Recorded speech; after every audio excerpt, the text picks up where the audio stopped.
Exactly 70 years after Queen Elizabeth II took the throne, the coronation of King Charles III will take place on May 6, attracting thousands of eyes to Westminster Abbey, in London. The new monarch took office at the time of his mother's death in September last year, but after the due period of mourning, he performs the symbolic ceremony of his ascension.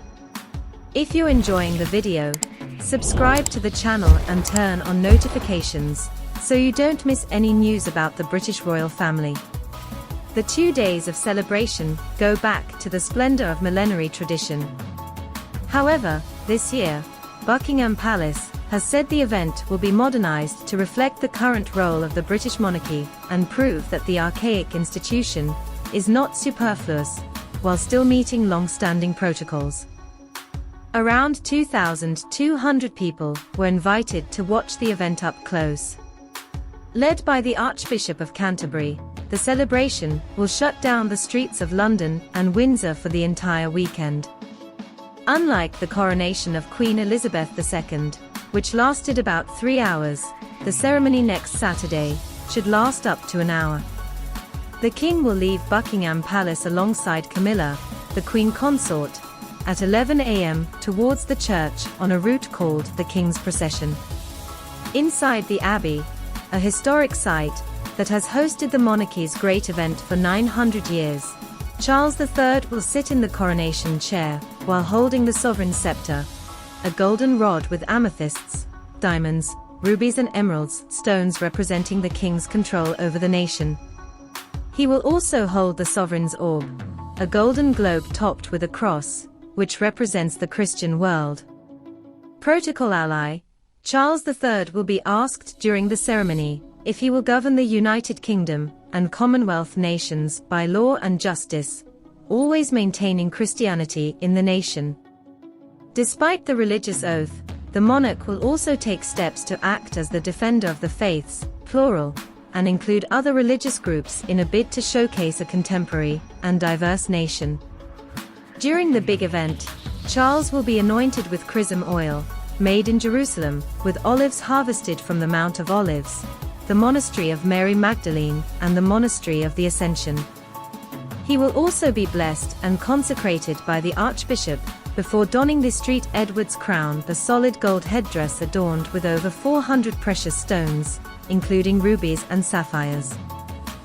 The Queen Consort will be crowned with Queen Mary's crown, modified with Cullinan 3, 4 and V diamonds from Queen Elizabeth II's personal jewelry collection. Subsequently, the adornment will be replaced by the imperial state crown before the end of the ceremony. After the coronation, Charles requested that Greek Orthodox music by the Byzantine chant ensemble be played during the service, to honor his father Prince Philip, who died in April 2021.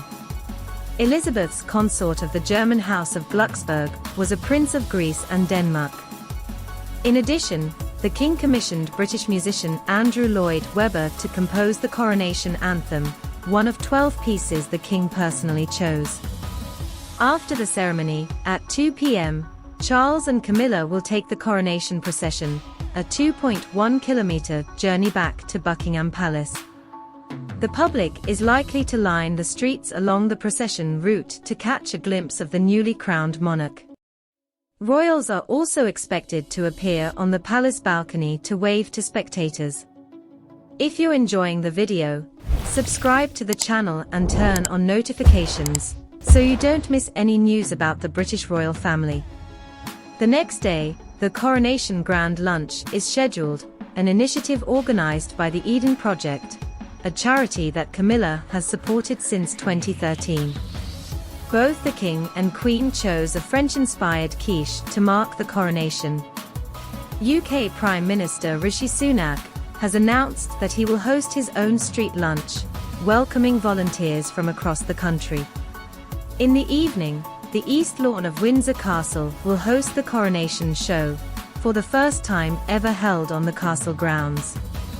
Headliners include the band Take That, musician Lionel Richie, Italian opera singer Andrea Bocelli and singer Katy Perry, ambassador of the British Asian Trust, the charity led by Charles. Around 10,000 tickets were raffled off to the British public via a geographic split. Another 57 venues will broadcast the show on big screens across the country. On Monday, the day will be a public holiday for the British. The first Monday, after the coronation, brings together elected charity groups in an event called The Big Help. Invited partners include the Scout Association, the UK's largest Scout initiative, the Royal Voluntary Service, a non-profit organisation helping people across England, and other faith groups across the UK. The initiative aims to encourage the public to support the local community and volunteerism in honour of the King. Did you like the video? Then subscribe to the channel and turn on notifications so you don't miss any news about the British royal family. Until the next video.